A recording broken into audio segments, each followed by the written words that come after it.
इतनी लेट क्यों दरवाजा खोला? सो गई थी क्या? नहीं, आपका इंतजार कर रही थी और वैसे भी मैं आपसे नाराज हूँ। मैं आपकी नाराजगी दूर करने का प्लान बना कर आया हूँ। नहीं सुनना मुझे आपका कोई भी प्लान। आप फ्रेश हो जाए, मैं आपके लिए खाना लगाती हूँ। पहले मेरी पूरी बात तो सुन लो। मैंने ये सोचा है कि इस हफ्ते हम पूरा दिन सी साइड पर गुजारेंगे। तुम चाहो तो अपने भाई को भी साथ ले लो। क्या हो गया? आज आप काफी रोमांटिक हो रहे हैं। तबीयत तो ठीक है आपकी? दरअसल मैं ये चाहता हूँ कि इस वीकेंड पर प्यार भरा दिन तुम्हारे साथ गुजारूं। हमारे बीच का गुजरा हुआ हर लम्हा ही प्यार का होता है। शायद अब आपके पास ही मेरे लिए टाइम नहीं होता।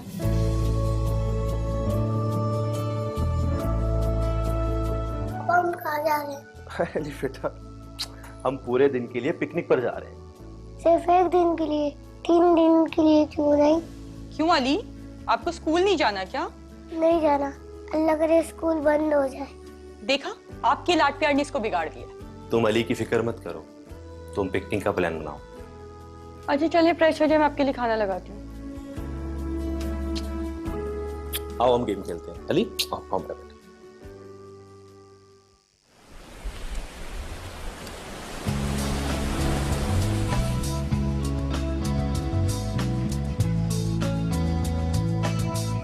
कहाँ हो तुम लोग? मैं नहीं खेल रही भाई।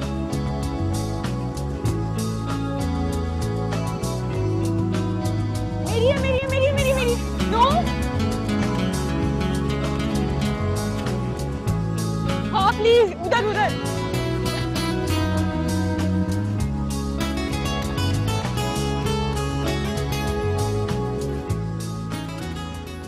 बहुत अच्छा लग रहा है बाजी आपको खुश देखकर। शुक्र है अल्लाह का कि खुशियाँ आपकी वापस लौट आई। खुदा का लाख लाख शुक्र है, वरना शादीशुदा जिंदगी में तो ऊंच नीच होती रहती है। ये शादी भी बड़ी अजीब चीज है ना। बहुत खूबसूरत भी है और बहुत खतरनाक भी। बस इंसान अच्छा होना चाहिए। वैसे तुम शादी के बारे में बहुत पूछ रहे हो, कोई लड़की देख रखी है क्या? अरे नहीं नहीं बाजी, क्या हो गया आपको? अच्छा, तो अपनी बहन से भी छुपाओगे? अरे क्या बहन भाइयों में बातें चल रही है और क्या छुपाया जा रहा है? लगता है शाहिद को कोई लड़की पसंद आ गई है, शादी की बड़ी बातें कर रहे हैं। हाँ भाई साले साहब, सच कह रही है क्या तुम्हारी बहन? अरे नहीं भाई, बाजी तो इल्जाम लगा रही है, ऐसी कोई बात नहीं। देख लेना, एक दिन आपके सामने लड़की ले आएगा और कहेगा ये है आपकी भाभी। तो ले आए, इसमें बुराई क्या है? इसका भी तो दिल है। और वैसे भी दिल पर जोर किसका चलता है? ये बात बिल्कुल ठीक कही भाई आपने। अच्छा, बहुत देर हो गई है ना, घर चलना चाहिए। अरे इतनी देर बाद तो पिकनिक पे आए हैं, कौन सा रोज रोज आते हैं? चले जाएंगे घर, जल्दी क्या है? ये ठीक बोला भाई आपने। बाजी प्लीज, बाजी कुछ जाते नहीं है। अच्छा चलो ठीक है, चलो। चलो ओके, आ जाओ आ जाओ आ जाओ इधर। आ जाओ, ला लो, बोल दो बैठ दो, बैठ दो। बोल दो, इधर खड़े खड़े खड़े खड़े। मैं आउट नहीं होंगी।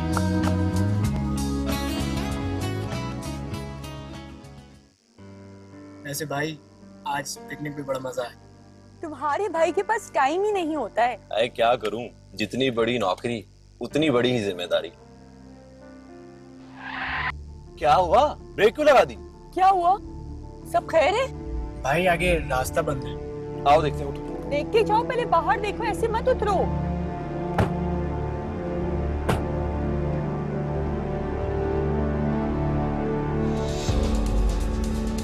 कौन है तुम लोग? बाहर निकल, बाहर। इधर इधर इधर, दूर।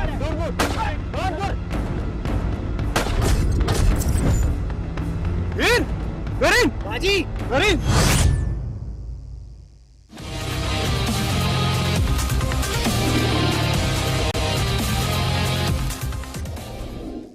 सर, बुलेट सीधा दिल में लगी है। Death on the spot. किसी ने सही कहा है, हर एक का वक्त लिखा होता है। Unlucky woman. पैनिक में किए गए फायर सीधे दिल में। गन कौन सी यूज हुई है? सर, .45 कैलिबर की। ये तो काफी खतरनाक गन है। जी सर, लगता है आजकल डाकू भी काफी अपडेट हो गए। .45 कैलिबर गन रखने वाले डाकू से मिलना ही होगा। ये वारदात कहाँ हुई है? सर क्लिफ्टन से थोड़ा सा आगे एक सुनसान सड़क पर। मुझे उस जगह की तमाम इंफॉर्मेशन चाहिए। Okay sir.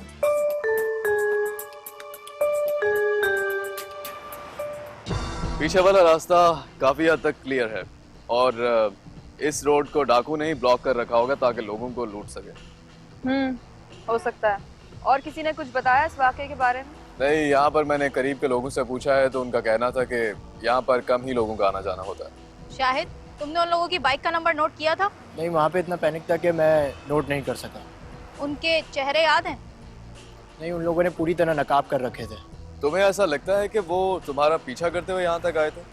पता नहीं, हम जब यहाँ पहुँचे तो ये रास्ता ब्लॉक था और जब हम गाड़ी से उतरे तो एकदम वो लोग आ गए। लगता है डाकू पहले से सब कुछ प्लान करके बैठे हुए थे। ये रास्ता ज्यादा दिन पहले बंद किया हुआ नहीं लग रहा, क्योंकि लोगों ने बताया कि यहाँ पर ट्रैफिक भी कम ही आता है। 2 दिन में ये केस काफी हाइप पकड़ गया है। मीडिया ने इस केस की काफी डिटेल्स जमा कर रखी हैं। कुछ दिनों में ये काफी बड़ी न्यूज बन जाएगी। फिर इस केस को मीडिया में फैलने से पहले ही सॉल्व करना होगा। टॉप प्रायोरिटी देनी पड़ेगी इसको। इस एरिया में हमारे जितने भी खबरें हैं उनसे सारी सिचुएशन के बारे में खबरें लो। ओके। शाहिद, हामिद इस वक्त कहाँ है? हामिद भाई इस वक्त घर पर है क्योंकि उनको डॉक्टरों ने रेस्ट के लिए कहा है। इन्वेस्टिगेशन के लिए तो हमें लाजमी हामिद से मिलना होगा। चलो कल उनसे भी मिल लेते हैं।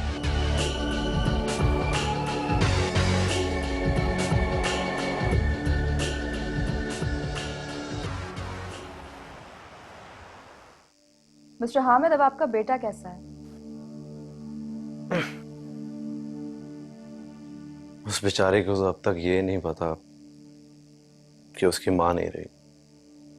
कब तक छुपाऊंगा मैं उससे? मैंने उसको यही बताया है कि वो शहर से बाहर गई हुई है। ये मौका मुनासिब तो नहीं है, बट आप तो जानते ही होंगे किसी भी हादसे या वाकये के बाद 3 दिन बड़े क्रिटिकल होते हैं। जी मैं समझ रहा हूँ। मिस्टर हामिद, क्या आपकी वाइफ की किसी से कोई दुश्मनी थी? वो बेचारी तो स्कूल टीचर थी, सादा सी उसकी जिंदगी थी। उसकी किसी से क्या दुश्मनी हो सकती है? हामिद साहब, आप कुछ दिन हमारे साथ रहेंगे तो ये बात भूल जाएंगे कि कौन क्या किधर क्यों होता है। ये बात आपके इतनी जल्दी समझ में नहीं आएगी। हम सिर्फ इतना जानना चाह रहे हैं कि आप कोई ऐसी बात जानते हैं कि जिसका सबब नौरीन की मौत से हो? देखें, मैं आपकी तरह नहीं सोच सकता। जितनी मेरी सोच है उसके मुताबिक तो मुझे कुछ भी नजर नहीं आता। ये तो जस्ट एक पैनिक अटैक था जो डाकुओं ने हबड़ दबड़ में किया और उसकी जान चली गई। इसमें किसी की दुश्मनी का क्या लेना देना? गोली तो मुझे भी लगी है। हो सकता है इस गोली का निशाना आप ही हो और गलती से फायर नौरीन को लग गया। देखें, आप सब लोग बहुत बेहतर जानते हैं मैं उस दिन उस वारदात में था। नौरीन काफी दिनों से मुझे पिकनिक का कह रही थी। हम लोगों ने वीकेंड फाइनल किया और हम लोग पिकनिक पर चले गए।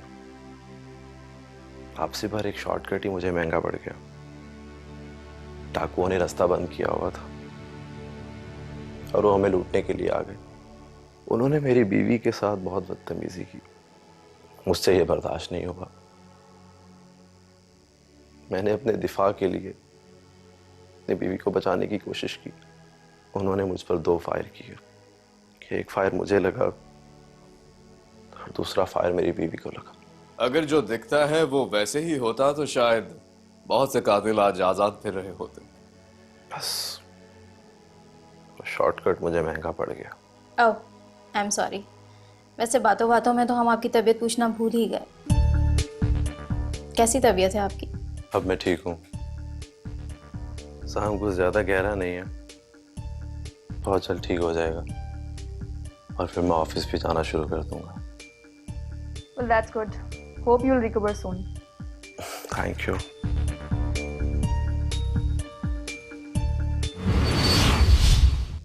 सर, हामिद का बयान से तो ऐसा लगता है कि ये पैनिक अटैक था।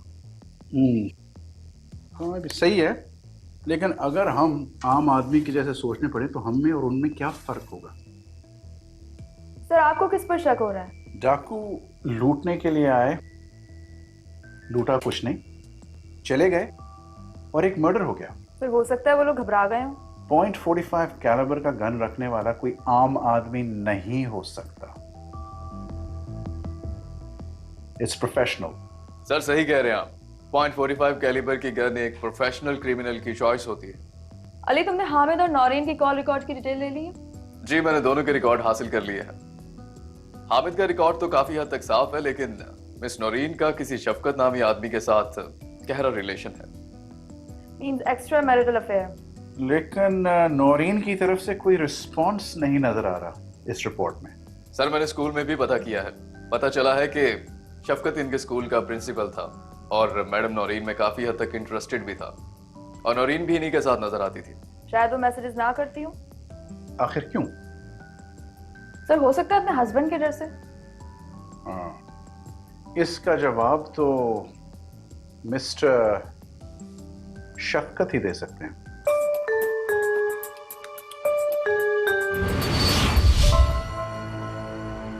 आपकी शख्सियत और आपका चेहरा देखकर लगता है कि आप एक बहुत ही बावकार और शरीफ इंसान हैं, मगर हमारा पेशा ही कुछ ऐसा है।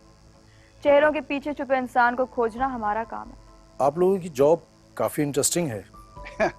हाँ, इंटरेस्टिंग भी और हैरान कुन भी। शफकत साहब, आपके मैसेज रिकॉर्ड के मुताबिक आप नौरीन को काफी पसंद करते थे। वो थी इस काबिल एक मजबूत शख्सियत की मालिक। आप शादीशुदा हैं? था। क्या मतलब? मतलब ये कि डाइवोर्स हो चुकी है।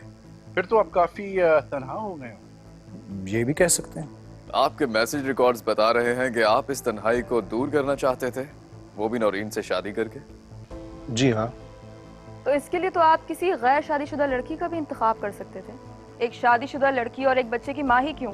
ये जो दिल है ना, समझता नहीं है, बस प्यार कर बैठता है। आपको नहीं लगता था कि नौरीन कभी शादी के लिए राजी होगी? नौरीन अपनी शादीशुदा जिंदगी से काफी परेशान थी। आपको इस बात का अंदाजा कैसे है? आपने शायद सही तरह इन्वेस्टिगेशन नहीं की। नौरीन मेरी अच्छी दोस्त भी थी। बहुत अच्छी दोस्त? जी हाँ, नौरीन को मैं शादी से पहले से जानता था। वो एक बाउसूल औरत थी। उसे पता था कि उसके माँ बाप उसकी शादी किसी तलाक याफ्ता इंसान से कभी नहीं होने देंगे, इसलिए उसने अपने माँ बाप की चॉइस को ही अहमियत दी। मैं जानता था कि वो इस शादी से खुश नहीं है। मैं उसके दर्द को, दुख को महसूस कर सकता था, मगर उसने कभी मुझसे कुछ बोला ही नहीं। और आप जानते थे कि वो अपने शोहर के होते हुए आपसे शादी नहीं कर सकती, इसलिए आपने हामिद को मारने का प्लान बनाया। और शायद गलती से नौरीन को गोली लगी और वो मर गई। माफ़ चाहता हूँ, लेकिन मेरा नहीं ख्याल कि शायद आप लोगों ने कभी किसी से प्यार किया हो।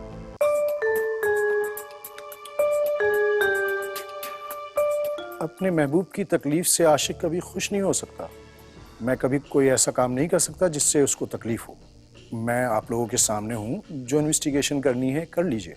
अगर आपको कोई सुराग मिलेगा तो वो उस राज को जान के ही मिलेगा जो नौरीन ने आज तक मुझसे भी शेयर नहीं की, कि वो शादी से खुश क्यों नहीं थी। क्या ये वाकई एक पैनिक अटैक था?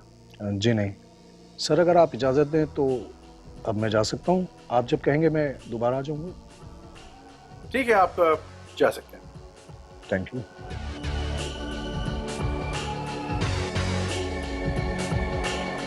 सर, आपको लगता है कि इस आदमी पर ट्रस्ट किया जा सकता है? देखा जाए तो हमें ये एक चैलेंज दे गया है। ढूंढना है तो ढूंढ लो, लेकिन मेरा ख्याल है कि हमें उस राज पे तवज्जो देनी चाहिए जो नौरीन ने छुपा रखा था। सर, नौरीन की एक कजन थी जो उससे काफी क्लोज थी, और बहनें तो आपस में काफी कुछ शेयर करती हैं, तो उसने भी काफी बातें शेयर की होंगी। कौन है वो कजन?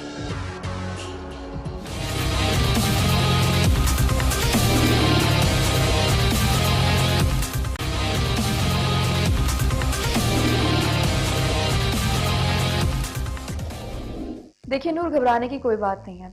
आपसे इस केस से रिलेटेड जो भी सवालात किए जाए उसके ठीक ठीक जवाब दें, जैसा कि आपको जो भी मालूम है। जी ठीक है, आप लोग को जो पूछना है आप लोग पूछ लें। तुम्हारी कजन जिसकी अभी कुछ दिन पहले डेथ हुई है, हमें लगता है वो एक हादसा नहीं बल्कि एक प्लान मर्डर था। और इन्वेस्टिगेशन के बाद ये भी पता चला है कि दोनों मियाँ बीवी के दरमियान कुछ इख्तिलाफात थे। और हमें ये भी पता चला है कि प्रेगनेंसी के दौरान तुम उनके घर पर ही रुकी थी। तुम उस बारे में कुछ बता सकती? जब तक मैं वहाँ रही हूँ उस वक्त तक तो दोनों बहुत खुश थे, और हामिद भाई तो बाजी से इतना प्यार करते थे जब वो प्रेग्नेंट हुई और खाला ने उनको मैके रहने आने के लिए कहा तो हामिद भाई ने उनसे लड़कर बाजी को अपने पास ही रखा कि कहीं वो बीवी के बाहर अकेले ना रह जाए। इसीलिए मुझे वहाँ रहने जाना पड़ा। नूर, हमने नौरीन के एक कुलीग से बात की है, उनके मैसेजेस भी देखे हैं, जिससे पता चला है कि वो शादी के बाद काफी परेशान रहती थी। क्या आपको इस बात का कुछ अंदाजा है? नौरीन बाजी बहुत अजीब सी तबीयत की थी। उन्होंने कभी अपना दुख किसी से शेयर नहीं किया और मुझ पर तो कभी कुछ जाहिर नहीं होने दिया। तुम डिलीवरी तक वहां पे रह रही थी? नहीं, मैं सिर्फ 5 महीने वहां रुकी थी और फिर वापस आ गई। लेकिन क्यों? 5 महीने बाद मुझे ऐसा लगा जैसे हामिद भाई को मेरा वहां रहना पसंद नहीं है, इसलिए। तो नौरीन ने तुम्हारे वापस जाने पर कोई ऑब्जेक्शन नहीं की?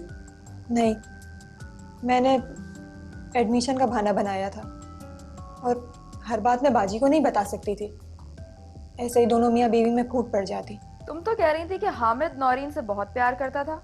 हाँ, तो मैंने यही कहा है कि वो नौरीन बाजी से प्यार करते थे, मुझसे नहीं। हाँ, ये तो तुमने बिल्कुल ठीक कहा। सर, क्या मैं अब जा सकती हूँ? हाँ, आप जा सकती हैं नौरीन।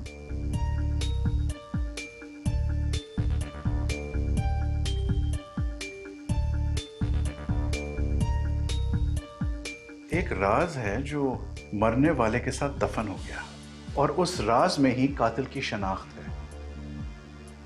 अली, नौरीन के भाई को बुलाएं। जी सर।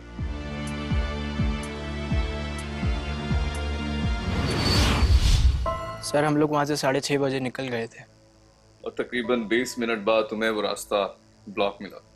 जी हाँ, तकरीबन 20 मिनट ही गुजरे थे। आप लोग उस रास्ते से क्यों आ रहे थे? हामिद भाई ने कहा था कि हम लोग वहाँ से जल्दी घर पहुँच जाएंगे। ये डिसीजन हामिद का ही था? जी सर। शायद तुम्हें उस दिन पिकनिक पर कोई चीजें अजीब लग रही थी? सर, क्या मतलब है आपका? मैं कुछ समझा नहीं। देखो, शायद उस दिन कुछ चीजें थीं जो हमें ठीक नहीं लग रही। मसलन डाकू आए, उन्होंने बदतमीजी की, गोली मारी, जबकि हामिद को सिर्फ हल्की सी खराश आई और तुम्हारी बहन के सीधे दिल में गोली लगी। जो गन इस्तेमाल की गई है वो .45 कैलिबर की है। ये कोई सस्ती गन नहीं है, ये प्रोफेशनल गन है। जो भी डाकू थे वो बहुत प्रोफेशनल थे। यानी कि वो बच्चे नहीं थे कि कत्ल करते और वहां से डरकर भाग जाते। हाँ, सन्नाटा था, कोई गोली की आवाज सुनकर बचाने वाला भी नहीं था। फिर वो कत्ल करते ही ऐसे भागे जैसे कोई नया मोबाइल छीनने वाला हो। मतलब क्या डर था उन्हें, या फिर जो वो करने आए थे वो करके चले गए। आप कहना क्या चाहते हैं? मुझे तो कुछ समझ नहीं आ रहा। क्या आप लोगों को किसी पे शक है? क्या किसी पर शक होना चाहिए? पता नहीं सर। नौरीन की मौत से किसको फायदा था? कोई इंश्योरेंस प्लान? देखो शाहिद, ये इन्वेस्टिगेशन है, यहाँ हर बात को टटोलना पड़ता है। क्या तुम्हारी बहन और बहनोई के बीच कुछ इख्तलाफात थे? कुछ पता है तुम्हें? एक बात तो है, पिकनिक का सारा प्लान हामिद भाई का ही था, लेकिन वो पिकनिक वाले दिन पूरा दिन कॉल पे बिजी रहे।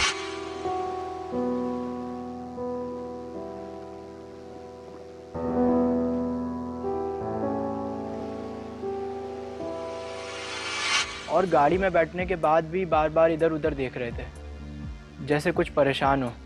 लेट आने का प्लान हामिद का ही था ना? ये बात आपको कैसे पता है? अच्छा, एक हाइपोथेटिकल सवाल करता हूं मैं तुमसे। क्या तुम्हारी बहन के कत्ल में तुम्हारे बहनोई का कोई फायदा था? सर, सच पूछें तो कत्ल करने का रीजन बनता तो 4 साल पहले बनता। अब तो सब कुछ ठीक हो गया था। क्या मतलब? कहना क्या चाहते हो? मतलब ये कि 4 साल पहले हामिद भाई का अफेयर किसी लड़की के साथ था और इस बात की वजह से बाजी बहुत परेशान रहती थी। किस लड़की के साथ था ये अफेयर, ये उन्होंने मुझे कभी नहीं बताया। और फिर वक्त के साथ साथ सब कुछ ठीक होता चला गया। ये इश्क का वायरस है, इश्क का। इतनी जल्दी नहीं मरता। सर, आपको किस पर शक है? नहीं, मुझे पूरा यकीन है।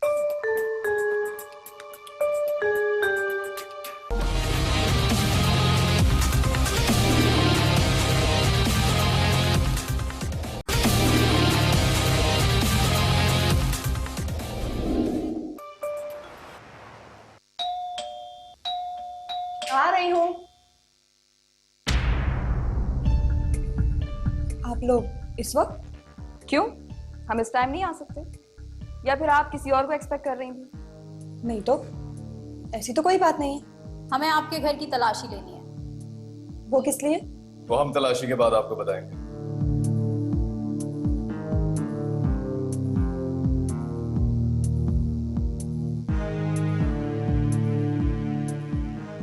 आपको हमारे साथ चलना होगा।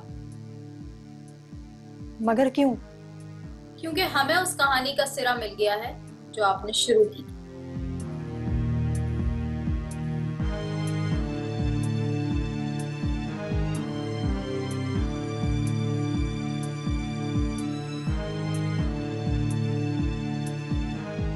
आप कहना क्या चाहती हैं?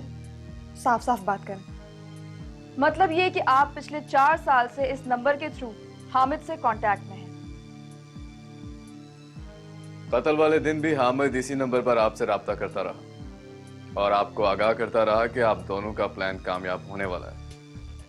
आप अपनी बहन के घर गई उनकी खिदमत करने के लिए, मगर लगता है आपने अपने बहनोई की ज्यादा खिदमत कर ली। लेकिन मैंने नौरीन बाजी का कत्ल नहीं किया। लेकिन आप उस सारे प्लान को जानती थी जो हामिद ने बनाया था, और कानून आपको इस जुर्म में बराबर का हिस्सेदार समझता है। और रही बात हामिद की, तो वो भी बहुत जल्द सलाखों के पीछे होगा।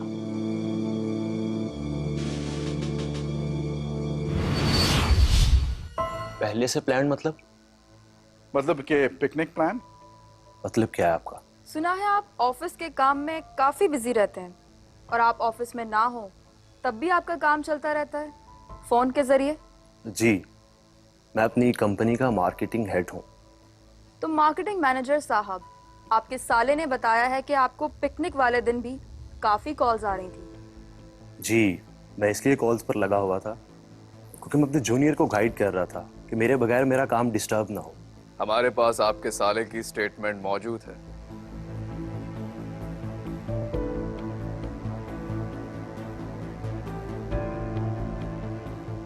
ये क्या है? फोन रिकॉर्ड्स, जिसके मुताबिक पिकनिक वाले दिन आपको ऑफिस से ना कोई कॉल आई और ना गई। Mister head of marketing. तो क्या आपका कोई दूसरा नंबर भी है जो आप यूज करते हैं? जी, मेरा दूसरा नंबर भी है। मैं वो ऑफिस के लिए यूज करता हूँ। यानी नूर आपके साथ आप ही के ऑफिस में काम करती है?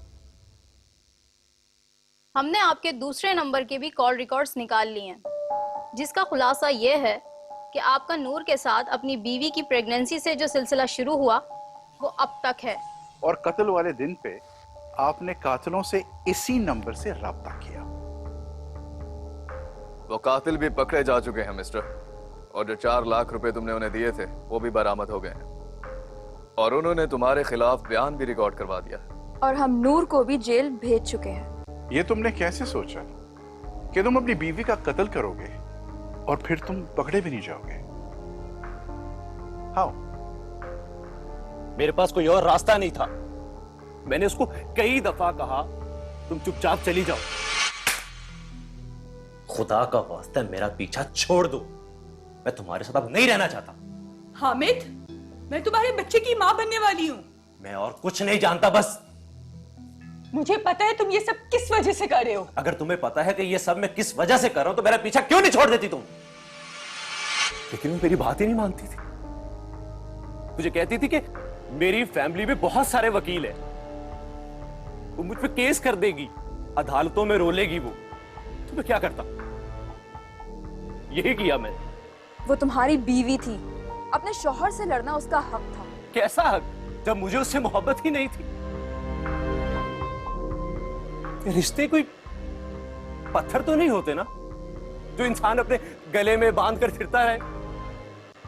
वो जानती थी कि मैं नूर से मोहब्बत करता हूं, उससे मोहब्बत नहीं करता। देखो नूर, तुम फिक्र नहीं करो, मैं नौरीन को मना लूंगा। हामिद, मैं अब आपके बगैर नहीं रह सकती। मैं कौन सा तुम्हारे बगैर जी सकूंगा? और अगर नौरीन बाजी नहीं मानी तो?